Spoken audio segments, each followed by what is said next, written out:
Hello, M&A scientists. Here at M&A Science, our goal is to continuously expand our understanding of M&A and use that knowledge to curate top-notch training programs and resources. By visiting mascience.com, you'll find all the information you need to take your M&A skills to the next level. Get started by signing up for our free weekly newsletter to stay up to date on our latest courses, upcoming events, and expert interviews. Again, that's mascience.com. I'm your host, Kison Patel, CEO and founder of M&A Science. Joining me today is David Barnes, CFO at Trimble. Trimble is an industrial technology company whose mission is to transform the way the world works. Their technology connects the digital and physical worlds, improving workflows across construction, agriculture, geospatial, and transportation, enabling jobs to get done more efficiently, safely, and sustainably. Traded on NASDAQ under TRMB, today we're going to talk about M&A from a CFO's perspective.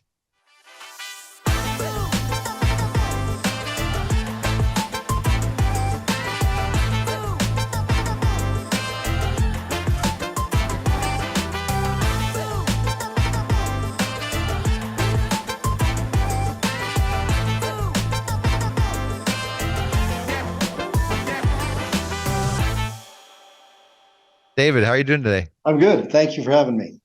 Hey, thanks for taking time from operating a publicly traded company to have this conversation. Sure. Can we kick things off a little bit about your background? Sure. I started out many decades ago as a strategy consultant and realized that the consulting lifestyle had its drawbacks. And I moved to a corporate strategy group in a big technology company. And then through a series of unplanned and somewhat random events in my life, I got into finance, and I've been now CFO of a number of big private and public companies. And through that process, I've been intimately involved in M&A, mostly as an acquirer, a couple times sold a big business. So I've seen both sides of this process. You're all too humble. I looked you up and saw some pretty big logos, including Coors, Radio Shack, Western Union in your background.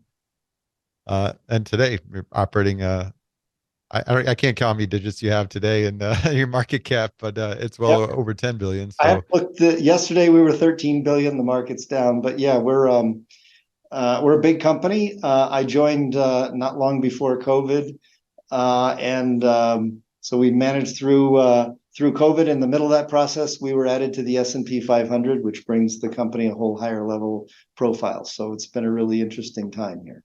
very nice. Can we talk about the CFO role in the context of how you're involved in M&A? Sure. Well, I do oversee the corporate development team, so we manage the acquisitions and divestitures we do. But more broadly, I see my job as a CFO to be the shareholder advocate for any big decisions that we make, and there's no bigger discrete decisions we make than to make a big acquisition. So I'm very intimately involved in M&A from the strategic standpoint, where should our capital go, to negotiating deals and making sure we get the right terms, that we have a solid integration plan. I see myself as the eyes and ears of the shareholders, making sure all that goes well. So Corp Dev reports up to you. Mm-hmm. You're on behalf of the shareholders doing what's best in their interests. And you mentioned integration planning. How does your role differ from the CEO's role when it comes to M&A? Well, our CEO was my predecessor CFO, so that's he knows a lot. But look, he's more focused on the strategic logic, and he presumes that I will handle some of the more detailed work of looking at the key provisions of the agreements we're going to make, the big terms, make sure that they're aligned to a plan that delivers shareholder value. So he's a very engaged person. He's very involved in M&A, but I and my team handle a lot more deep detail than he has time for. So he's on the big picture strategy, that narrative, shaking hands with the other CEO, making sure they feel warm about the deal. Yep. And then you're running the back end, the financial analysis, the alignment with your internal teams? That's right. Yeah, I have more day-to-day impact involvement when we hire a banker to help us either buying or selling a business than he would have time for. I guess the thing I'm curious about too is when you identify an opportunity, what does that workflow look like in terms of getting through decision-making process and approvals? Because it sounds like you're got a pretty big hand right there. Does it work up through you or does it work down through you? Well, we're very collaborative. We source deals in what I'll call two directions. There's the top down where we're looking at really big opportunities that have resonance with our strategic theme. We're not looking at fundamentally diversifying our company because the end markets we serve are offer a huge opportunity. So that's kind of not what our M&A program is about. But we do the top-down review, looking at the biggest opportunities that fit within our framework. We also have a bottom-up process where every quarter, Rob, our CEO, and I meet with each of our operating businesses. We talk about their performance, the opportunities and challenges they face, and we hear from them about what acquisition targets would complement the business and add to the power of their strategy. So the deal sourcing comes from both within the business, and then for the bigger deals, typically we're looking, scanning the world from a corporate perspective. And then we have a stage gate process of making sure that we're comfortable that the fundamental strategic logic is sound before we begin real work on, usually starting with some sort of NDA and a letter of intent. So we have a stage gate process to make sure we're aligned at that point. And then we have multiple stage gates as the process comes closer and closer to a definitive contractually binding transaction. And the bigger the deal, the more likely it is that our CEO, Rob, is involved, and he's a very detail-oriented person, so he adds a lot of value. But we have multiple opportunities where we're evaluating the strategic fit, the financial logic, and the cultural fit, and make sure all of those are aligned. Does anybody have free range check signing ability? From an acquisition perspective, even very small ones, I have to approve. We found, and I bet some of the folks who listen to your podcast have found this, that small deals can be as complicated and as fraught as really big ones. The decision to buy a business is a big one. So we don't delegate those low in the business. Those are important strategic decisions. And in all cases, I'm involved at some level. And in most cases, the CEO is involved as well. Now, you mentioned top down, bottoms up. What I got out of it, it sounded like top down are these pretty big strategic, I would almost bucked as like transformational type of deals that you're looking at from a very overall company strategy lens versus bottoms up, maybe from your business unit leaders or somebody in that business unit that's addressing, hey, here's our strategy. This acquisition could potentially help us get there faster. Does that sound about right? Yeah, it does. I'll say sometimes the same deals come through the top down and the bottom up. So it's a big deal. It's potentially transformative, but it also fits so nicely with what the business is doing. Sometimes we stumble across the same names of ideas from both directions. But generally, your characterization is correct. The bottom up deals tend to be smaller. They're more what we call tuck-ins. They fit within the business profile, and they add either product diversity or geographic coverage or something else that the business needs to round out their portfolio. Whereas the top down, the big strategic deals are typically bolder moves in a direction that's perhaps less immediately tangential to what the businesses are doing today. How do you communicate these opportunities and even how these opportunities fit into the strategy? Are you using like market maps, or is there specific tools that you're using? We have a variety of tools. I'd say we're probably more informal than formal in that regard. But a good example is we're significant players in the construction software business. We sell software that enables design firms and construction firms to optimize their workflows in their business. And we knew that enterprise software would be a really key ingredient in the old shopping mall analogy, like an anchor tenant. And so we were looking for a big enterprise software provider, and we bought a company called Viewpoint that fit that logic. It was just a gap in our portfolio. And about 5 years ago, we made that acquisition, which has been fabulously successful on its own right, just as you measure within the four walls of that business and how it strategically pulled along the rest of Trimble. So that's a perfect example where we have a business strategy. We talk about our industry platforms for those industries that you mentioned earlier, and we can see holes where we don't have either the product or the geographic coverage to fill out the portfolio. Sometimes we partner with firms, but in that case, it made sense to do a really big game-changing acquisition to fill out what we can offer our customers. So you identify this pretty clearly, like this would fit into the strategy. And Yep. I'm assuming, does that get prioritized, that you really clearly can communicate across the executive team, hey, here's probably the biggest windows of opportunity that we should be looking at? Yeah, prioritization in M&A is a tricky thing because you could define the perfect strategy. This is the strategic niche we want to fill in, exactly what the capabilities would be of the business. And there either might not be a company that does that and only that, or there might be a company and it's just not for sale. So we're a very diverse company.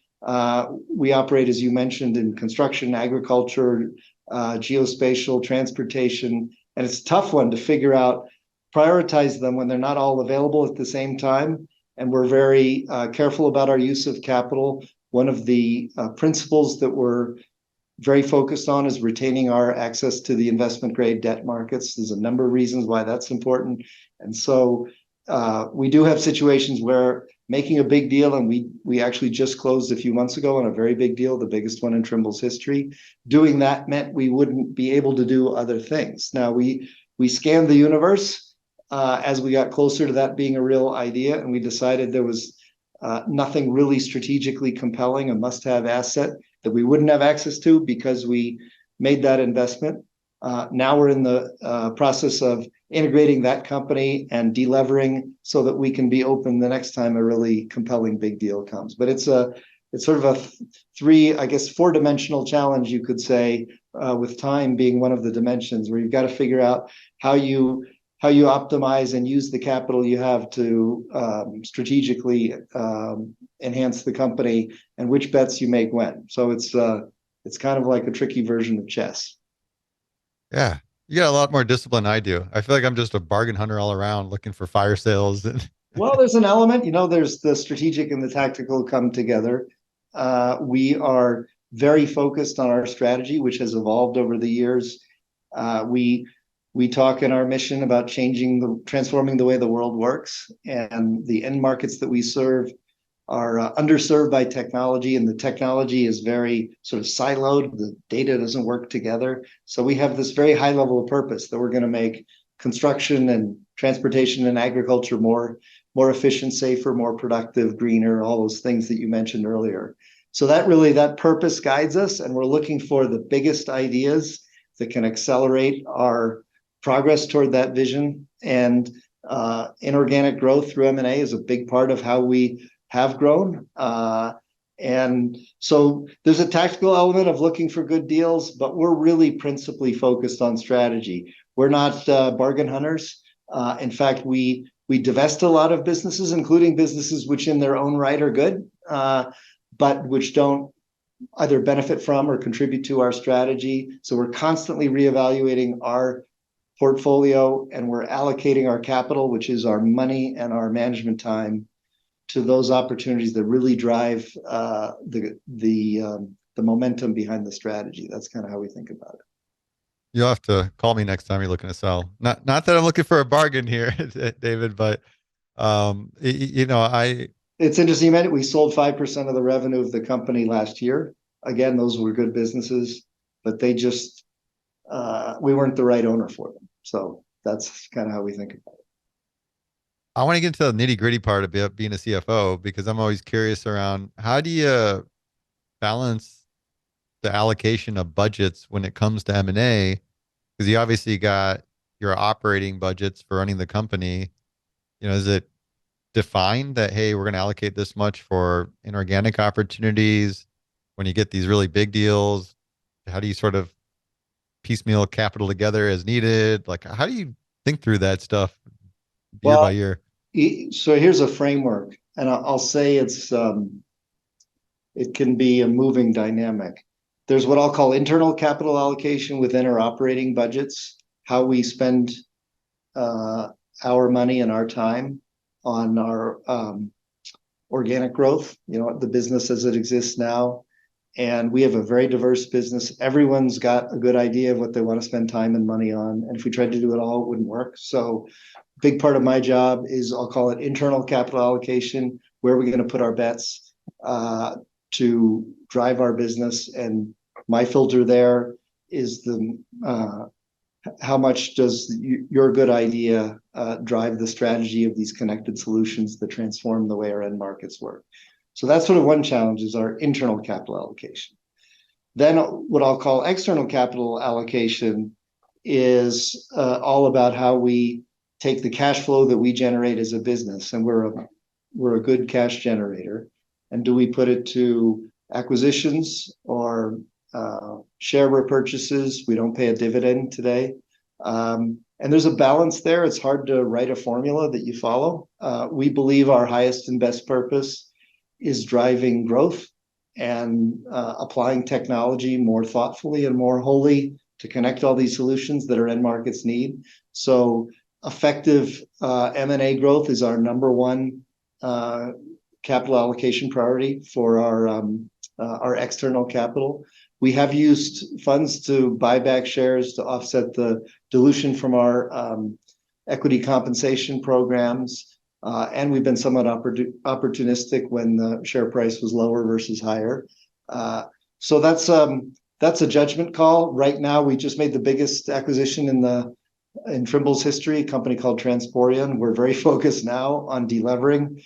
We've committed to our customers, to our board, to the rating agencies, to our lenders, that we will delever back below the level that's the typical standard for investment grade credit. So right now, that's our number one capital allocation priority.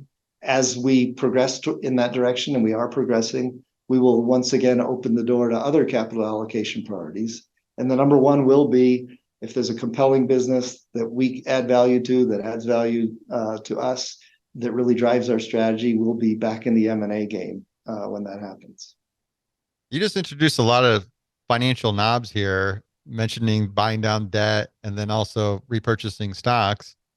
Can we take a quick sidebar on, you mentioned the equity compensation and that you would buy back stock to readjust for that? How does that work? Well, like I think all public companies, we issue stock to our leaders. In fact, the CEO and I were paid principally in equity, and it's mostly performance-based equity tied to some goals. So we issue equity programs. We think it's a good way to build an ownership culture across the company, but there is a dilutive impact. So it's sort of natural to offset that dilution with using a portion of your free cash flow over time to repurchase shares, to keep the share count relatively constant. Now, our share issuance is actually below the mean of companies like us, but it's when I talk to CFOs, most of them think about that as part of their capital allocation framework. It's good to have some shares some money to repurchase shares in the open market to offset the dilution of your equity compensation programs. And then beyond that, we're always looking at what's the best use of capital.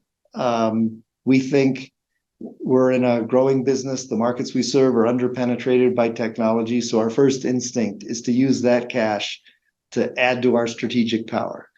We don't pay dividends. Actually, I find that most of our growth investors don't want us to pay dividends.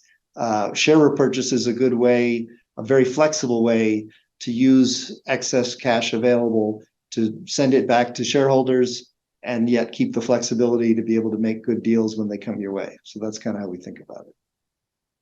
Yeah, it's a lot to put together. How aligned do you think these investment analysts are when they're evaluating your company and starting to pick, like, do they get a good understanding of all these knobs that you're dialing in, or They there's a do. lot? Well, we are fortunate to have very smart and engaged shareholders. I will say they don't agree with each other and they don't even agree with themselves over time. So when the markets were much more buoyant, the enthusiasm for deals was higher among shareholders. And with the recent pullback and worries about recession, we have probably more shareholders that would like us to return capital to shareholders through repurchase or someday even dividends than was the case a year ago.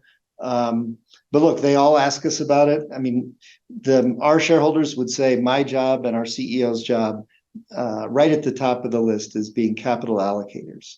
The cash flow we generate, what's the highest and best purpose for generating value? And they expect us to use it in that way. Now, they have different opinions. And in fact, the big acquisition we made, there were some investors who thought, gee, was this the right time to make that deal? Or the price seemed high, normal questions you'd get. So the one thing I'll say is that when you're talking to big equity investors, you can't please them all, and you can't please them all the time. And what we try to do is use our judgment and make the best decisions we can to drive value over long term. And if that means you're subject to some second guessing or criticism in the near term, that's part of the job. That's why I don't want to be in your shoes. Like this piece right here, I don't want to be in your shoes for it. It's a rewarding job. Look, the work I do is fascinating on so many levels. I get involved in our strategy. I have a tangible sense because of the numbers part of my job and the details and how it's working every month and every quarter. But we're entrusted with very big decisions. You asked about our market cap. We have about $13 billion of equity market cap. That's a lot of other people's money. It's their savings accounts. It's the investment money they've entrusted to us. So it's a very serious job, and it brings some stress with it, no doubt. Forecasting, is that when you think of M&A regarding that, is some of that included in there, or is it? Look, part of our process, one of the first things we do is develop with the management team and validate the business plan going forward. And I'll tell you, so I joined Trimble not long before COVID came, and we had actually at Trimble, we've got a really good business operating system of updating our forecasts every quarter. And when this thing called COVID hit, and then the supply chain crisis came down, you can basically throw aside all your forecasts. The one thing you know is that they're all wrong, and you get into contingency planning mode. And I will say we managed through that pretty well. I'm proud of sort of how we remain flexible as a company. But I'll say we got our forecasts wrong. Frankly, our end markets recovered from COVID way faster than we thought they would. This supply chain dynamic, which I'm sure you've talked about in your work, it was really unprecedented, where goods were scarce and no one could get anything. We couldn't even begin to meet the demand we had. Our forecast. The hard part in most business is getting a customer, convincing a customer to buy something from you. Well, that was turned on its head to the whole world was supply constrained, not demand constrained. And so we had a lot of trouble forecasting our way through that. And then as the supply markets normalized, figuring out what customers were going to do. So look, that's been very difficult. It makes M&A decisions a lot harder. But that's where it's important to take a long view, because if you're buying a company for how well you think they're going to do in the next quarter or two, you're probably making a mistake anyway. So we try to see the signal through the noise and make good judgments about the fundamental direction of the markets these businesses serve and the fundamental competitive strength. And even if you get that right, you'll get short-term forecasts wrong. That's been a real challenge for us. But we continuously remind ourselves that we have to be focused on the longer term, and getting that right is what really matters. I can handle anything. Mm-hmm. Well, that's actually just to that point. I mentioned we We are really focused on staying in investment grade credit. Investment grade debt markets are the deepest sources of capital. It's seen by our customers and a lot of constituents as an indicator that you're a strong company. So when COVID hit, I mean, nobody could forecast. We were doing contingency plans that were really adverse. I think most companies did that. But we took actions to make sure we were a financially resilient company. It's really great that the bad scenarios when COVID came, that it wasn't nearly as bad as we thought it might be. But I'm really pleased with and proud of our team and how we kept ourselves resilient so that whatever the world threw at us, we were going to be able to handle it and emerge stronger. Very nice. Well, speaking of wrong forecasts, how do you look at acquisitions? Like if you were to prioritize the key things, is it the financial metrics first? You know, your clear ROI, IRR, and then are you looking into the soft stuff, the culture, things like that? Like what's that priority that you're looking into to assess a deal? It's hard to stack them up, but I will say there are businesses we've looked at that looked really good. The strategic fit was really good. But if we didn't think there was a cultural fit, and we're kind of a unique company, I can describe what fits here and what doesn't. But there is a sense of purpose. There's a sense of working together in collaboration. There's a sense of humility that fits here. And when we find a company that's fundamentally at odds with that, that's sort of game over. And we've walked away from opportunities just because we knew early on that the cultural fit wasn't there. But as I mentioned earlier, let's assume that's the case. And increasingly it is. You know, we've made some very successful acquisitions from private equity companies, and you have really financially motivated people owning the companies and sometimes in senior roles. And we've done a much better job than most strategic acquirers have of keeping the leadership following a private equity ownership situation. And that's typically because it's one of the things we're testing. What are you interested in the business you're helping to run? Is it just making money? And I'll say this proudly as the CFO of Trimble, just making money isn't, I mean, yes, financial performance is important, but it's not the first thing that comes out of our mouths when we talk about why we do what we do. So we look for management teams that are really excited about changing the way work is done in their industries. And they're excited about being part of a business that has this huge array of solutions that can help make their customers happier, their business get better, can drive more growth. So we're looking for management teams that are excited and not anxious about being part of a bigger corporate company. Then we look at the financial analysis. Very often sellers have very optimistic forecasts. So we typically do our own forecast. And we apply that forecast against a broad array of metrics. You know, of course, we study hard what our cost of capital is, and we do net present value and IRR calculations. I found that those are so dependent on your assumptions many years out that they can be confusing. We look hard at multiples of profit, of revenue, or recurring revenue. A lot of the businesses we're buying have recurring revenue models. So we look at those hard as a check against the valuation of the business. And then we typically put in place an incentive program when we make a big acquisition that ties the leadership to the forecast that we've made, the financial plan that gives them either some combination of cash and equity in Trimble. So all that together, it's hard for me to say exactly which is most important. I will say an increasing number of our investors look at ROIC several years out as a indicator of are you good at turning the money you spent on an acquisition into returns? So we get more questions about that from our big investors, and so we're ROIC. What's the C? Basically the after-tax return on the cash you deployed to buy the business. And they want to see something above your cost of capital, maybe not in the first or the second year, but 3, 4, 5 years out. They want to see it that ratio look favorable. And you know, the growthier the business and the higher the price it is, the harder it is to satisfy that calculation. but it's one we think about increasingly. Yeah, I don't even want to do the calculation. That sounds like another thing why I don't want your Well, it job. can be particularly difficult for Trimble because increasingly we don't just leave the businesses that we buy alone. They're more and more integrated because our strategy is about connected platforms of solutions. And so it's actually hard to measure the economics of what you bought because it's pulling through a lot of the rest of what Trimble already has.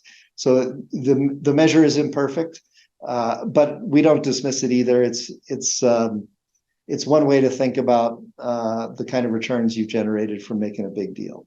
You said that, and I was thinking about like when you structure earnouts, like how do you balance that? Because you've obviously got some metrics attached to this asset you're purchasing with the management team, but then you want to integrate it, or ideally, there's going to be a lot of things that you're planning to Well, integrate. that is the trade-off. Yeah. So we ground the incentive plan, which has a retention and a performance motivation aspect. We ground it in whatever metrics are really key to the driving of value. So in some deals, it's the amount of recurring revenue, and some it's margin, and some it's bookings. Can be some combination of all of that. But we figure out what we can measure that won't be the subject to too much ambiguity or potential, I wouldn't say dispute, but someone feeling like, gee, that's not really the right way to measure me. But we work with the leadership of the businesses we acquire to create, and we don't do this on all of them, by the way, but particularly the biggest ones where there's the most capital at play. We think it's a good way to create alignment and really to build motivation across the team that we're sharing our commitment to the same financial goals. Still a lot to track to really measure success on these deals.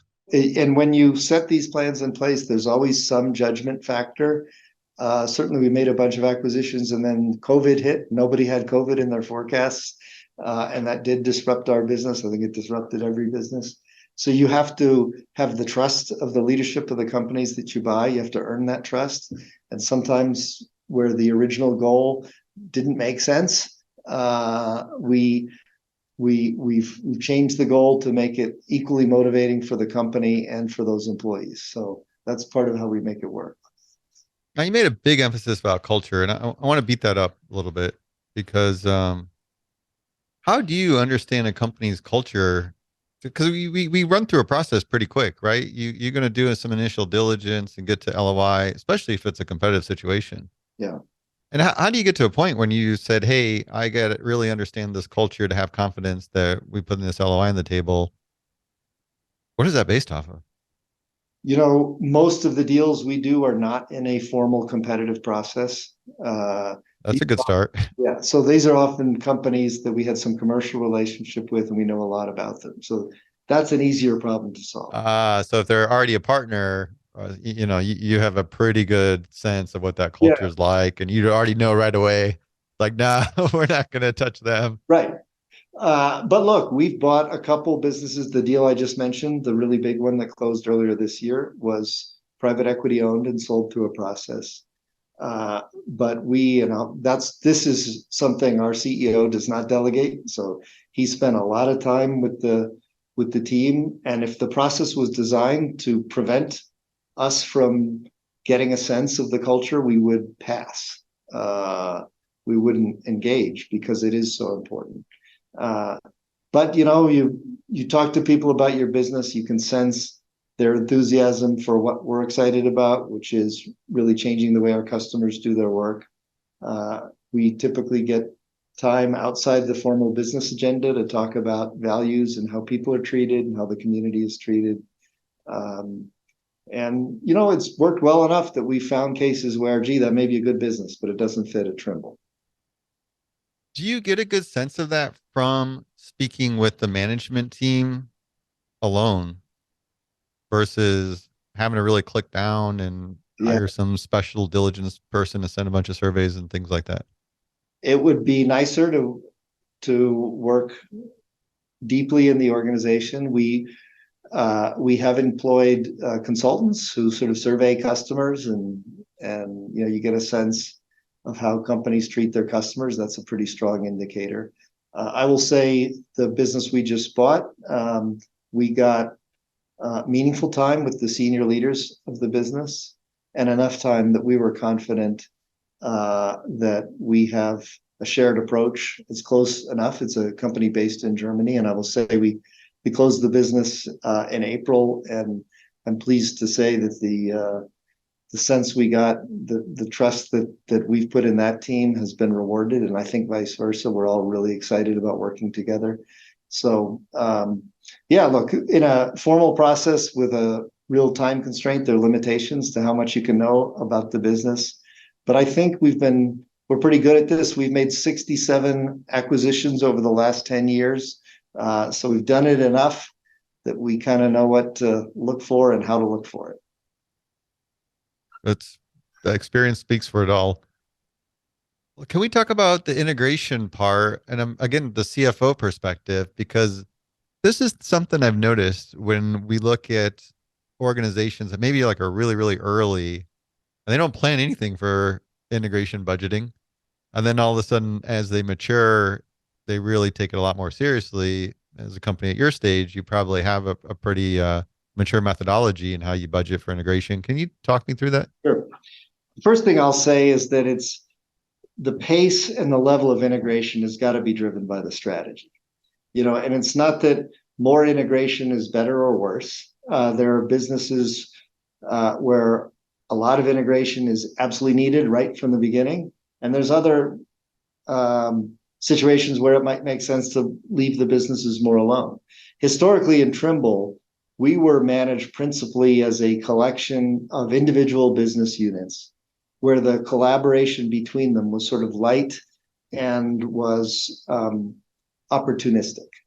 And our strategy has evolved. We talk about our strategy in terms of connect and scale. So we're connecting these businesses that used to be separate, bringing them together, using the scale of our $4 billion of revenue base to make ourselves more powerful. That strategy has dictated a more aggressive approach to integration. So it used to be the case 10 years ago. I know one of the presidents of a company we acquired, he was told, well, the corporate accounting people at Trimble, they're going to be a pain in your butt, but don't let anybody else mess with your business or tell you what to do. And now, actually, the acquired companies want more integration because we're about cross-selling and selling bundled solutions. And we are aggressively moving in that direction. So even today, we have dozens of ERPs, most of which came from acquired companies, and we're going as fast as we can to bring the ERPs and the CRM systems, the corporate enterprise systems together, because that's what our strategy requires. As far as budgeting, and we have dedicated resources. Part of my corporate development team does nothing but integrations, and they've done it a lot. We got the checklists all worked out. We were particularly careful on a number of areas, particularly where the company was private before, of investing in financial controls and cybersecurity controls. So we have an absolutely sacrosanct set-aside budget for those integration activities that need to kick in immediately upon the acquisition to make sure that the financial controls are adequate and that our cybersecurity posture is positive. So we go after that really fast. Then we put together teams involving the target management and our teams to figure out the pace of bringing everything together. I wish it could go faster. I think most of the people in our teams wish it could go faster, but there's a pragmatic limit to how much you can get done. But this is something we're good at. We're more serious about it now than we used to be 10 years ago because our strategy has evolved. But it's something we take really seriously, and we're really organized in how we do it. When you look at going from like this kind of very partial light touch integration to really full integration, it sounds like you're building in these components of go to market. How does that actually impact value realization? Like, did you see it make that much of a material impact, or is it too hard to tell? Like, what difference does it actually make? Well, our strategy, as I said, is about connecting and scaling. And I'll never forget one of the first businesses I visited in Trimble after I joined in 2019, which was one of my last business trips, to a company we had acquired in Florida. And we were debating the whole topic of the level of integration in M&A. And my opinion as a newcomer to Trimble was asked. And I spent the night at dinner with some of the sales people saying, and their view was there's so much opportunity now that we're not just an entrepreneurial business, but we're part of Trimble to sell together faster. And I wish we were more integrated. The normal assumption is that management teams and companies, when they're acquired, they want to be left alone. They don't want the corporate parent messing with them. And what I found was that the people actually at the coalface doing work with the customers wanted us to hurry up. And that was really validating. So to answer your question, in the context of Trimble, more integration is key to creating more value because we're about selling these connected platforms of solutions. And when they're on their own island, as a CFO, it drives me nuts. We have dozens of ERP systems. We have dozens of CRM instances. That's expensive to maintain. And I have finance people sort of all over the place working in different technology. It's fundamentally inefficient. And it prevents us from selling to our customers bundles in the most seamless way we can. So I know there's a very high shareholder value proposition from bringing these companies together. And now we're not even debating that anymore, debating the direction we want to go. We are debating how fast can we get there. I was going to say, it's probably now the key variable is the speed to integration. And it's, there's certain things that you're proactively doing to integrate faster. Yeah, it's interesting. So the context is that we've left these acquired businesses to a pretty great extent on their own with their own business process and system platforms.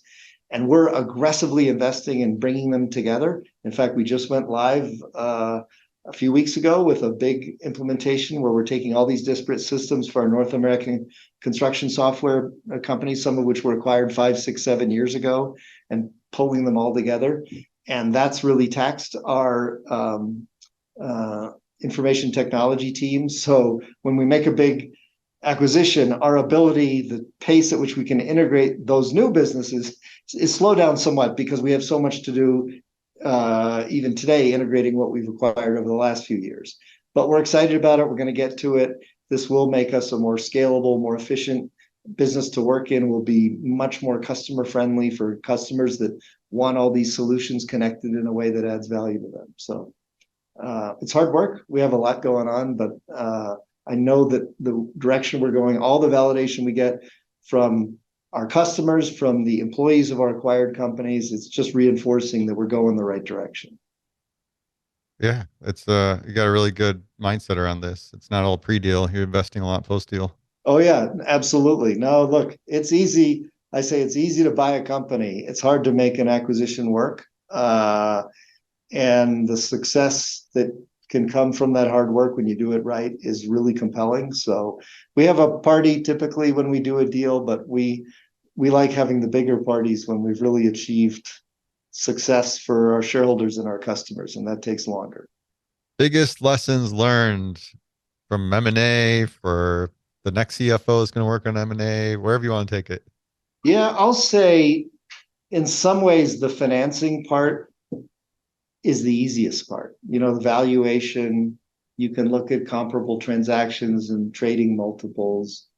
You can do the NPV and IRR calculations. Yeah, you got to try to get the forecast right. But where value is really created is in two fronts. First of all, it's getting the strategy right. Do you fundamentally understand how the business you're going to buy creates value? What's its competitive position? And how well does it fit with our company? You have to get that right. And if you don't, all the modeling you do and all the spreadsheets and the valuation approaches won't matter. Then I'll say the other insight is that every business is a collection of people, the employees, the customers, suppliers. And it's really important to spend a lot of time, and sometimes CFOs aren't very good at this, but to spend a lot of time really being thoughtful about the motivations of all the stakeholders. So before Trimble, I was CFO of a big engineering and construction company that had been employee-owned for over a century.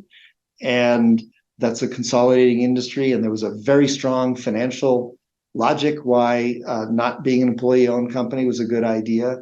But I think I underinvested in understanding the motivations of the people who are proud of the heritage of the business. And I got things better when I put aside the spreadsheet and really focused on addressing what was on their minds, understanding it, and figuring out how we could make the sale of that company a really compelling proposition for people who probably didn't want to sell or weren't that interested in the financial side of it.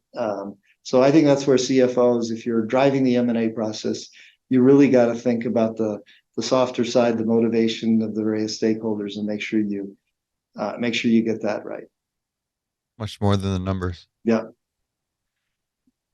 And I got to pick on you a little bit. So I feel like the general population, especially people that sell, think of the CFO as this big, burly, stone cold security guard that guards the company vault. And I'm curious, like, what's the best way to pitch to the CFO in terms of your experience from being the other side that really manages capital to the T? I think it's a fair characterization or stereotype. I don't know, can stereotypes be fair? It's true that CFOs tend to be more prudent than other members of the management team. And I think that's that label has probably been applied to me, and I wear it proudly. And I do think I'm the shareholders advocate. When we're having the meetings about a really big investment, my job is to be looking after the shareholders. Not that my colleagues aren't, but it's just not their first instinct. I think the CFOs are risk managers, right? They typically have an important risk management part of their job. So if you're selling to a corporate CFO, recognize that they've got risk on the brain. That's what they're supposed to have, and help them understand risk. I tell you, what doesn't work for me is a really salesy approach that says there's nothing that could go wrong, and this plan is a lay down and everything's peachy and perfect. Because no important enterprise is in that situation, right? There's challenges. What I like is when someone says, you're right, there's a risk. You're not thinking about that risk exactly right. It's a little different, but it's there. Here's how we think about it, and here's how we manage it.